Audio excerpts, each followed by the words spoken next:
Does blogging still matter? Do you need to have a blog or write blog articles for your business, for your brand, for your organization? Is that imperative that you share your subject matter expertise or your ideas or thoughts or opinions with the world? Is blogging still a thing? Is it saturated? Is it oversaturated? Is it a thing of the past? Well, the numbers don't lie. So right now, as of whenever they measured this in 2021, there are approximately 600 million blogs out of 1.9 billion websites in the world. And their authors account for over 6 million blog posts daily, or over 2.5 billion annually. So it probably still matters. Otherwise, people wouldn't still be making blogs or sharing their articles or whatever, or having blogs as part of their business or their website or organization. However, when you have 600 million blogs out there, how do you make yours stand out? How do you get yours seen by the right people? And there really is a separate language. There's an SEO language. There is a headline optimization language. There's a separate, different world. You can write a great article, but if your headline stinks and it's not SEO optimized and you don't share it on the right platforms, it's not distributed optimally, nobody's going to see it. I guarantee you, of the 600 million blogs out there, 565 of them are trash. Just...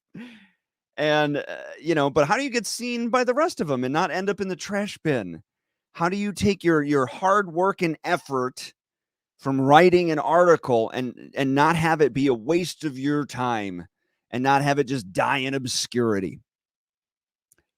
Well, we're going to talk about that today. Terry Loving is a friend of the Wisconsin Veterans Chamber of Commerce. We're still trying to figure out exactly how we were connected, how we found each other, but we did. And the cool thing about Terry is that she is a blog expert. Just straight up subject matter expert on all things blogging. She teaches courses, she teaches classes, she consults on the stuff. She's a blog pro. So, does blogging still matter? Yes. Does doing it right matter? Yes. Is doing it right easy? Let's find out. Terry's going to tell us all about it, and I'm looking forward to this one because I dabble in writing here and there. I'm going to learn a lot. I got about 1 million questions. So let's just, I'm going to shut up and we can dive right in.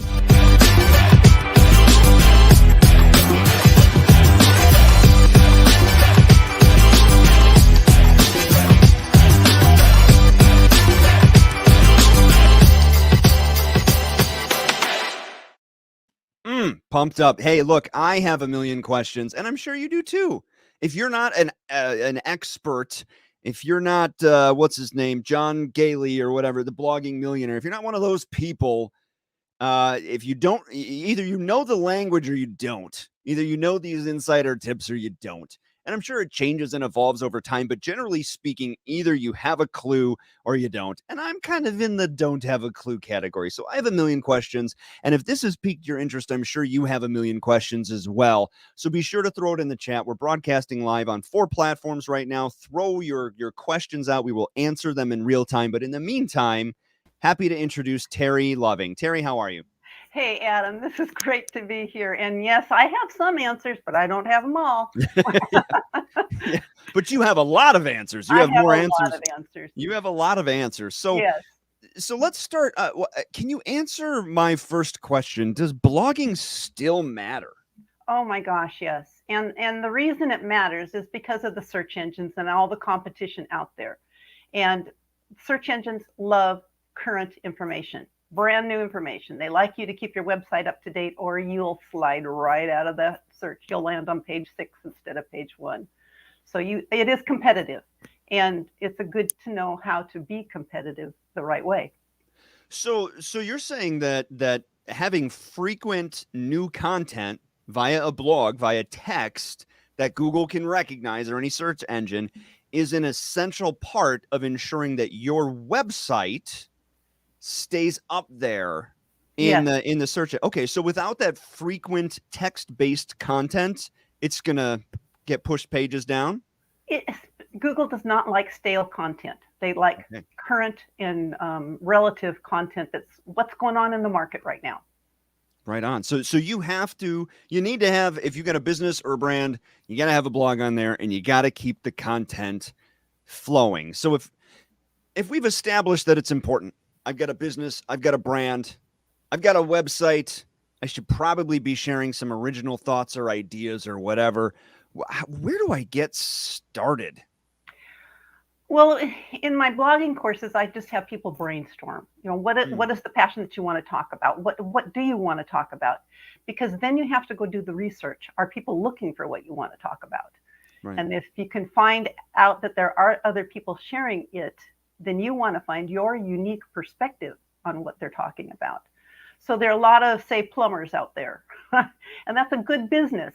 But how do you stay current, and how do you keep people interested in coming back to your site and keeping top of mind? So, Sure. yeah. How interesting. So, maybe not necessarily, like, let's say I'm in banking, maybe not necessarily talking about, you know, free checking that we have as a product, but maybe, who's impacted by our products or services, telling that story. And I know that we've talked about that in previous shows, but so starting by brainstorming from a technical aspect, how do I get started? Am I just writing? I mean, is it like a book report? Do I start with a good title? Should I do an outline? So my brain is stormed. I have some general ideas of things that I should be talking about, telling those stories. Then what? Then I recommend going on, getting a scrap document, doing it, writing out to yourself, get your ideas down there, and then go back and get them organized. Because what you do need is a good title, and that title needs to be what you were talking about earlier: search optimized, search engine optimized, Sure. and that means you need to have keywords. So it goes back to the research, finding out what people are looking for, and then finding out how. I like to recommend going to your competitors and what are they writing about, and what keywords are they using, and how can you put a unique spin on that. So, like base level knowledge, can you explain just what a keyword is, to just in case somebody doesn't know? A keyword is what people are putting into the browser search box that helps them find what they're looking for. So they could be searching for a very specific product. If I'm looking for a pair of shoes, I wouldn't just search for shoes. I would search for red shoes with high heels, that Mm, kind of thing. You get very specific. And by being specific like that, it's called a keyword phrase. And you mm. can get more um, votes for that. More people will be searching for a very specific thing, and you'll get found easier by being more specific.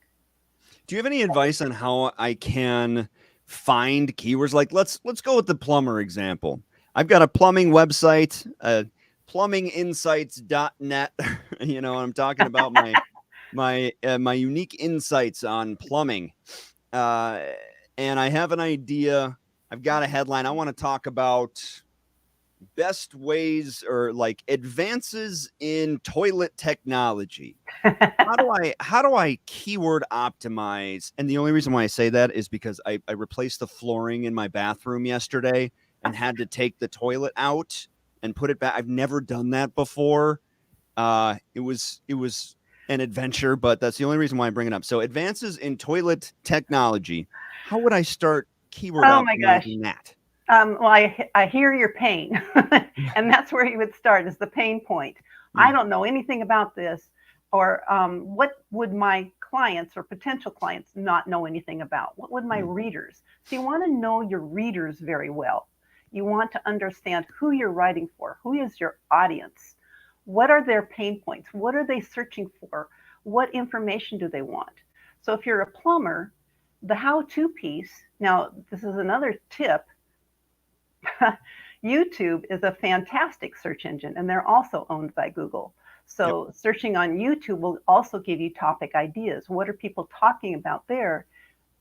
So the keyword search is essentially just starting in a Google or search engine and Mhm. typing words in because it will suggest keywords that people are It's looking the for. drop down you're saying. So if I Yep, put in like advances in toilet, it'll give me advances in toilet technology, advances in toilet design, advances it'll in give okay, you a lot of options. So that's a beginning point. And then what you would look for is how many searches are happening for that particular term. Because the higher the competition, the harder it's going to be for you to be found. So you sure. want And how do I points. find that? It would be the number when you land on that link. There's Okay. usually it'll show you 3,250,000. It'll show you the number of people searching for that topic, so you know Sure. you're onto something. Interesting. Now, I've heard rumors that the ideal headline length is an odd number of words, and it's either 7, 9, or 11 words, and your keywords need to be in the first 4 letters of the headline. How much of that is real and how much of that is bogus? Uh, you've reached a point that you get it's testing. Testing, you have to test them out. And there are wonderful plugins if you're using a WordPress blog, if you're using a WordPress access, there are plugins that'll help you determine that. You can, and Mm, there are also sites that will help you test your headline to see which ones would rank better than others. sure. So there's a way to go about it, but the keyword needs to be in your title. Some of the topics such as how to or 10 steps to work really good. Mm, So you can, and they're easy to write to then because you have the ideas and you can bullet point them down through your blog. So then your content matches your headline because that's going to be important as well, the relevancy between the content and what your topic is for the search engines. The search engines are smart enough to figure that out. They will not only look at your headline, but they will look to see that the content down further on mm. reflects that that's really what you're talking about. I personally for my content and for the content for the Wisconsin Veterans Chamber of Commerce as well, I use an app called CoSchedule Ah, that I use to optimize headlines. And you're absolutely right, at least by their metrics, the SEO favorability and the searchability and findability is increased when you have things like um, how to blank or why this happens or what to do, where is this? Anything with a question is more engaging. So if I were to say, have a blog article titled Toilet Advances in Toilet Technology, um, that would be middle of the road to low versus how how this new toilet technology is changing the game or will change your life, and then you put an impact word on there, how this unbelievable toilet tech will help you unleash the beast. I don't know, something along those lines. I don't know how anyone would unleash the beast in their changing out a toilet flange or whatever. I don't know. Maybe it's a poor example, but those are all things to consider. And I think that's a really good point. So what you're saying is, find some of that software to do the thinking for you. yes, yes. And it'll help. You can start with your own brainstorming, but then Mhm. take it on a step further. And I think part of where this comes from is people are often searching, like you did for the toilet piece, searching for a how to or what do I do when. Mm-hmm. So they're Yeah. looking for a solution to a problem. Yeah. I was just searching yesterday for, what to do with the old wax ring. You know, Oh, what did you find out? I've, I've, I found the video that had the most intriguing headline, and it was the shortest video because I wanted to figure out what the heck to do with that darn thing in about 2 minutes time. I didn't have Quickly. time for the 14-minute video. I had to, this is how to quickly remove wax seal, in two And that's minutes a or less. great tip. The Yeah. quickness. People want something fast. They want something easy. They want a solution to their problem and take that pain away now. Let me go Yep. fix it. Yeah. 5 reasons why this toilet technology will change your life, or 5 easy steps to upgrade your toilet game. I don't know.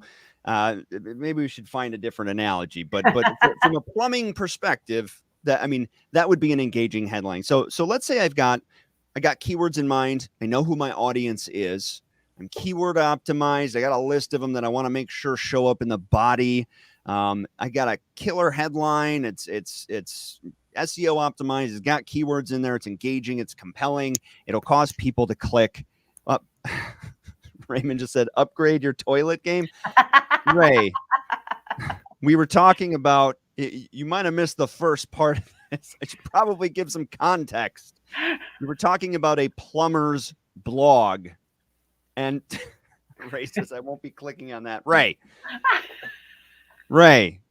is a distinguished board member for the Wisconsin Veterans Chamber of Commerce. The context is a plumber's blog about advances in toilet technology. Bad analogy, my bad, but we'll find something else. But so let's say let's talk about cryptocurrencies. Why not? So I want to talk about my thought about what the wave of the future is for cryptocurrencies. I've got a keyword optimized headline. I've got an outline. How do I make the body of this compelling and SEO friendly? Is this a 500 word post? Is it a 5,000 word post? What are the rules? There are no rules about length. If you want your main tips to be in one blog, you would do it as one. You can do it as lengthy as you want. What I recommend to people that are new is write a draft. If it gets too lengthy, break it up into 2 blogs. If it gets lengthier, you can do a series of topics on that as you dive into it. And what's too long then? There is no too long. Okay. There is really no too long. Some people are reading. It's a good idea to write it in shorter spurts and give them, the next session's coming tomorrow, so that they have time to read. But breaking a blog post up, the first paragraph has to have your keyword in it, and then your relative keywords throughout the post. Sure. And shorter paragraphs. We have a short attention span, so headlines, subheadlines, and bullet points, numbers, and start with an introduction and end with a summary, and always end with a call to action. And what is a call to action, just for folks that don't know? To read more, visit this blog. You can refer them to another blog. You can get them to sign up for your tips. You can sign up for a freebie. You can make an offer at the end of it. We've got a special for you. After you've read this blog, get a 20% off coupon. So it's a way for them to take action and stay connected with you. There you go. So we've got an intro, we've got a body stuff, no long expository 10-sentence paragraphs. We're trying to keep it in shorter, digestible chunks. What about links? Is linking things externally a good idea? Yeah, there are 2 kinds of links that are important to the search engines. One is to linking back to prior information you have on your blog or another page on your website, so that people can get more information about what you're talking about if you've talked about it before. The other one is an expert link outside of your blog. These link backs are what they're called. There's 2 kinds of them. One is where you refer them on to somebody else who is an expert, or another product that you're referring to, say on Amazon. They're a way of linking out away from your personal post. And the other one is getting those official links back to your post from somebody else who has that. It gives what I like to talk about with the search engines, they're votes for your website. The more votes you have, the more appealing ability that you have from outside where people refer to you. That's why social media gets in so deeply with this, because you're referring back to your website. So the links are key and important. Yes. Interesting. Okay. So important that I have, at least one link referencing back to an older blog post or a future blog post that somebody can go to for further information and to stay engaged. Important to have a link out to an expert. How do you get a backlink from an external source? And I've heard that people with the .edu or .gov or .org, that's a better backlink than somebody just with the .com. How does that work? Well, those have great authority. So they've been out there a while. They've established their authority. Linking to the Wisconsin Chamber of Commerce may be a way of getting an outside link and then back to it, because you have references, you have partners, you have people that are in a similar or a complementary industry to yours. To have them also referring back to you would be helpful. So the stronger the authority is, the more power it gives with the ranking algorithms, those weird things so we don't ever get told what they actually are. Mm. So what advice would you have to somebody? Well, let me back up a second. Let's say we've got our post, it's optimized, intro, outro, call to action, link to a different source of ours, link out to an expert source. We've managed to secure a backlink from an external source to us. Everything's looking good. Keyword optimized headline. I've posted the thing. What do I do now? How do I get this in the hands of people? How do I get people sharing it? Where do I put it? This is probably the biggest question people have about their blog. Nobody's reading it. Nobody's coming. Nobody's commenting. How do I get the information out there? This is where your promotion and self-promotion counts tremendously. Having your own social media accounts where you can promote, having people, that's a great place, and it's free to start. There's marketing ways that you can use that are paid marketing to get your message out there. But the biggest one is to get your message out there. And part of that is building an email list, having an email list where you can send out to people a new blog post is up on this topic today. Sure. So it's just getting that traffic, those people back to your website is what's key and important. And it's sometimes not that easy. Right. And it's kind of a chicken or the egg question, Yep. because it's got to have visitors that are engaged, that are spending time on your pages, clicking in and clicking out, for it to be higher up in the ranking. But it won't be higher up in the ranking unless there are people that are clicking in and out and engaging, and it won't be seen more unless it's higher up in the ranking. So what comes first? And it basically is, it's you reaching out to, grandma and grandpa, read my article, via Facebook or whatever. But I think you hit the nail on the head. My advice to a lot of people is, do you have a mailing list? No, start a mailing list. Just start it. It is worth its weight in gold still. Yes. Very, mailing very is the least expensive way to market yourself. Absolutely. And it still holds true. Yes. Absolutely. And there are a lot of free resources out there, for at least at first, you do MailChimp.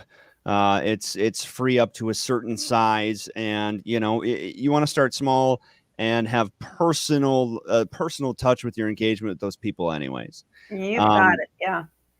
So I've shared it on Facebook. People are sharing it. People are reading it. Let's say I'm starting to get some traction. I'm posting frequently, weekly, bi-weekly, let's say. Starting to get a little bit of traction. I'm growing a mailing list.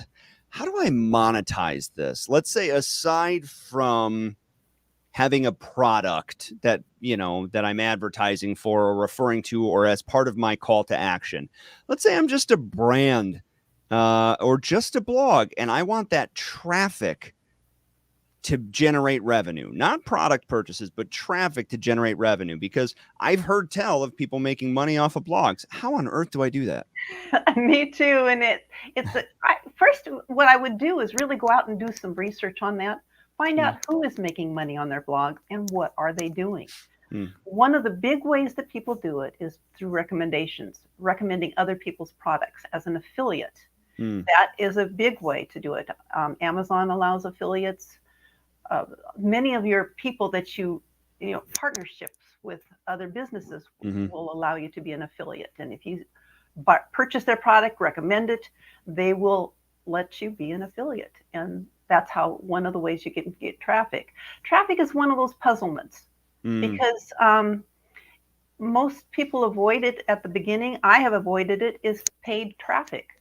But if you've got an audience on Facebook, you can mine that audience by marketing on Facebook. Same with Instagram. Some businesses have found Instagram to be a really good resource for their business. Right. Pinterest is another one.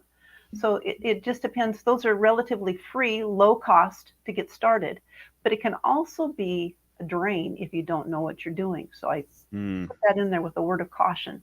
That's a big one. Yes. And if you think you're going to make money from traffic alone, on your blog at least in the first year, unless something crazy happens. And that is just like ad revenue. People, you have an ad for Head and Shoulders at the top of your page, and people see that, and every 100 people that see it, you get a fraction of a penny. It's you're not going to make any money with that, and it isn't worth it. It No. is not worth it. So if you have 100 engaged readers and they show up to your page and they are bombarded with a pop-up ad, a banner ad, a sidebar ad, and a bottom ad, you could potentially lose that connection. You could tick them off. And even if all 100 of your engaged readers read every single one of your blog posts, you're talking about pennies a month. It's not worth it until you have the audience. And even then, you really have to weigh it out. So, other ways to make money, like Terry said, affiliate marketing. Let's say I use Shield Analytics. I do use Shield Analytics. I'm a partner with Shield Analytics for my LinkedIn. So I share a link with people. I say, I use this. If you want to learn more about it, you want to get the best deal, you click on this link. They'll help you with your analytics. You click on it, and I potentially get a cut.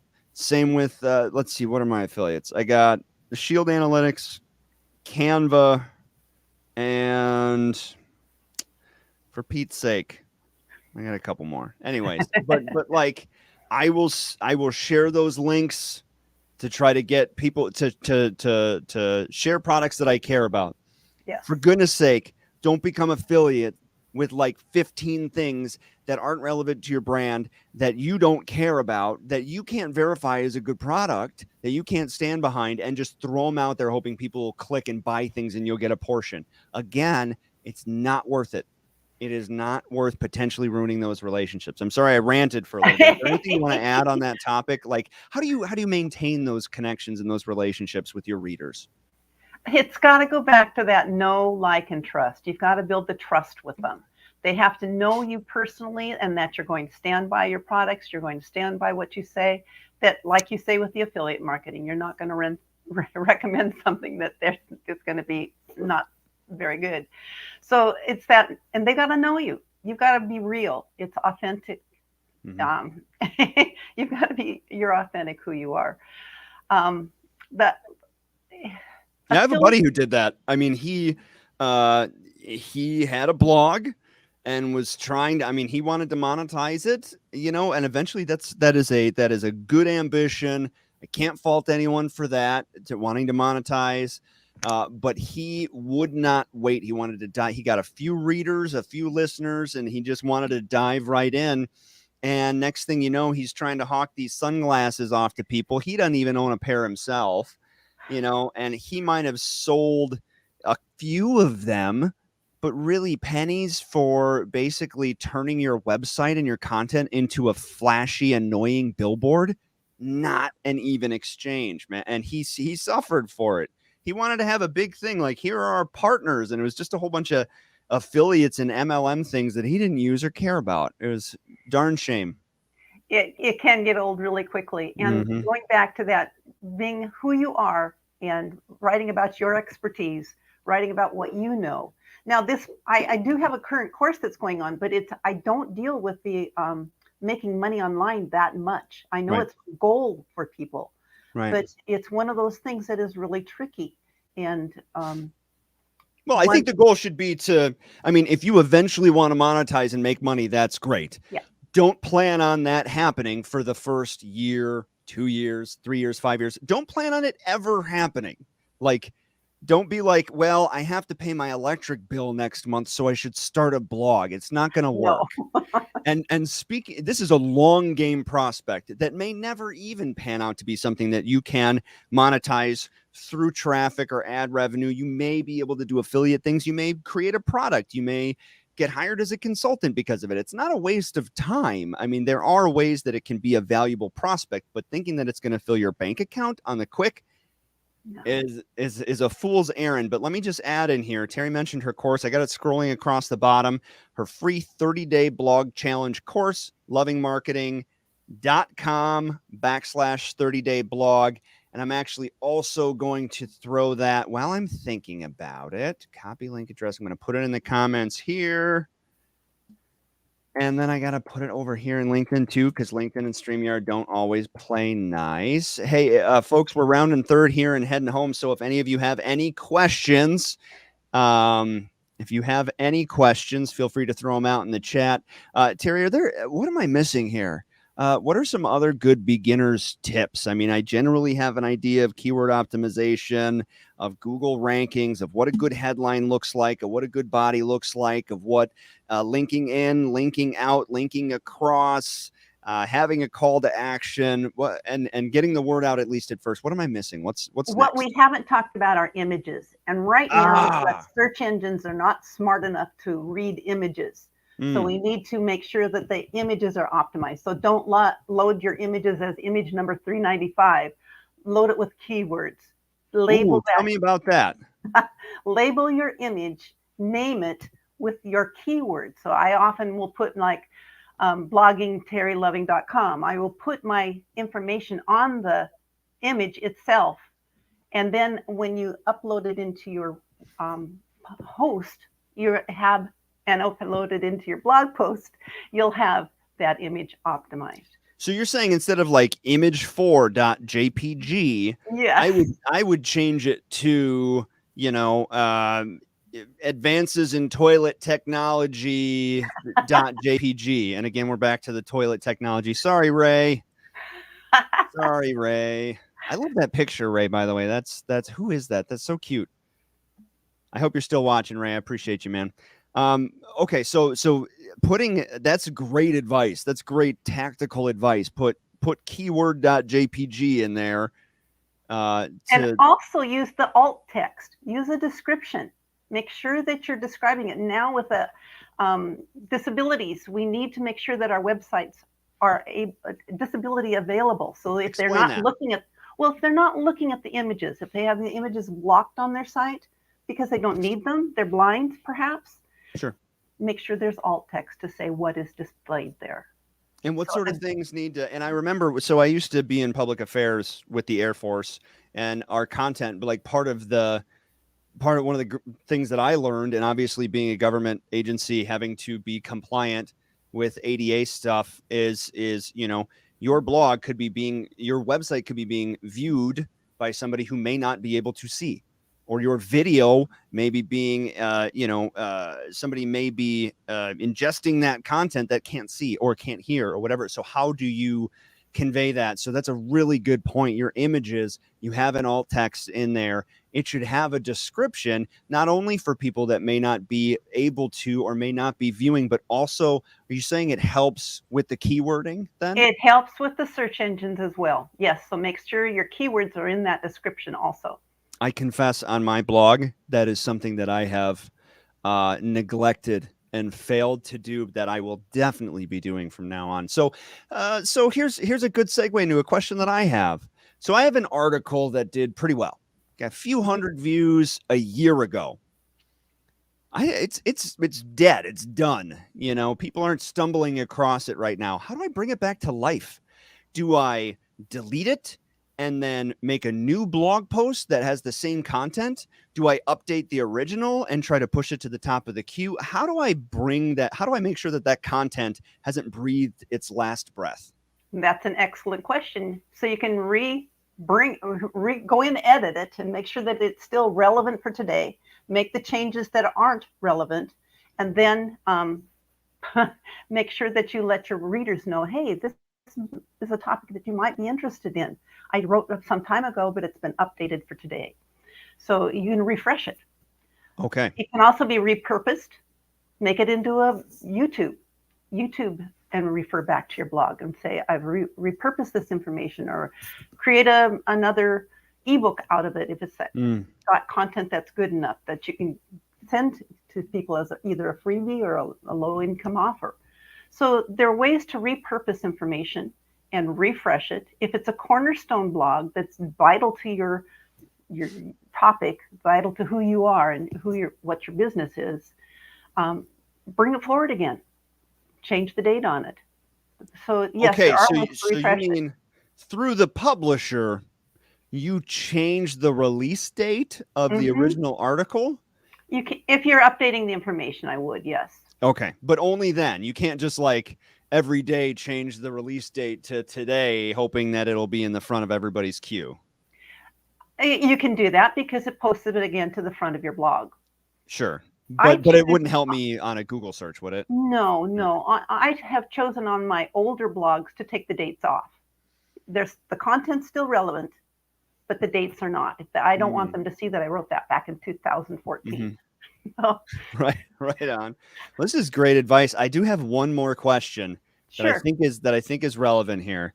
What about dual posting? So I have a blog, and then LinkedIn has a built-in article publisher. So should I post the exact same article, text Hmm. and headline and everything on my blog and on LinkedIn and on Medium? Is the more the merrier, or will I get It's like? your content. Yes, you can publish it anywhere you want. The But I duplicate won't have content, an SEO penalty for it not being. anymore. Not anymore. It was Explain that. So it used to historically, be. yeah, historically it was a problem with the search engines because there were black hat marketers that were using it in ways that to to mess up the system there with the algorithm. Try to But game the system. yes, that's the word I was looking for. Thank you. Right. But Yeah. today if it's your material, your content, and you've got your author signature on it, no problem. No problem. That's good advice for me, because I was under the impression that it was like it used to be, that either I publish an article on LinkedIn or my blog, but never both. But right now you're saying that the way the algorithm is currently set up, that's not going to penalize me. It shouldn't penalize you at all. No. Excellent. So let's talk about the algorithm. I think we should mention something about this before we close here. Uh, is it always evolving? And if so, how do you stay on top of it? How do you make appropriate changes? How do you avoid becoming irrelevant as a result of it? Is there any advice you have in that area? The only thing I can say to that is yes, they are always changing. They're trying to make their system better and not allow people to game the system, as you say. So they do change it up. Google recently changed it, I guess, back in May. Hmm. And what they included then also was because mobile has been changing is speed and how your mobile site loads. So you just Hmm. have to stay in touch with technology, and that is running away at rapid speed. Right. So you'll never be like, I'm good on technology. That's I'm an why people expert. hire others to do this, because if you're trying to do it as yourself, as your own business, you need to be running your business.